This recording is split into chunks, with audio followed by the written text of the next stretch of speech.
ఒక మాట మాత్రం పక్కా, మీరు మమ్మల్ని అవమానిస్తే పడతాం, కానీ ఇవాళ మీరు చేస్తున్న పనులు ఒక్కసారి ఆలోచించండి. ఏ పోరాటం అయితే పరాయి పెత్తనానికి వ్యతిరేకంగా ఆధిపత్యాన్ని ధిక్కరించి మన ఆశలకు, మన కీర్తికి, మన ఘనతకు, మన చరితకు, మన సంస్కృతికి, మన భాషకు, మన యాసకు అన్నిటికీ ప్రతీకగా తెలంగాణ తల్లి రూపాన్ని ఆవిష్కరించుకున్నామో, ఇవాళ ఆ తల్లిని కూడా అవమానం చేసే ప్రయత్నం నీ దిక్కుమాలిన కాంగ్రెస్ పార్టీ చేస్తా ఉన్నది. ఇప్పుడు మళ్ళీ ఆ తల్లికి కూడా అవమానాలు ఎదురైతా ఉన్నాయి.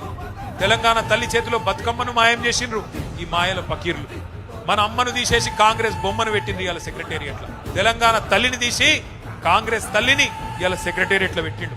తెలంగాణ తల్లి వద్దు అని ఎదురుగా సెక్రటేరియట్ ముంగట రాహుల్ గాంధీ తండ్రి విగ్రహం పెట్టిండు.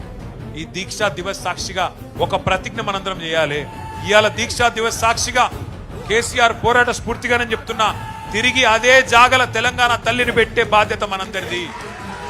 బరాబర్ పెడతాం. మళ్ళీ తిరిగి ఆ తెలంగాణ తల్లి చేతుల్లో బతుకమ్మ పెట్టే బాధ్యత కూడా మనందరిది. తప్పకుండా గుర్తుపెట్టుకోవాల్సిన సందర్భం. మళ్ళీ ఈ దీక్షా దివస్ స్ఫూర్తిగా తెలంగాణ సోయిని సానబెట్టుకోవాల్సిన రోజు గుర్తు చేసుకుందాం.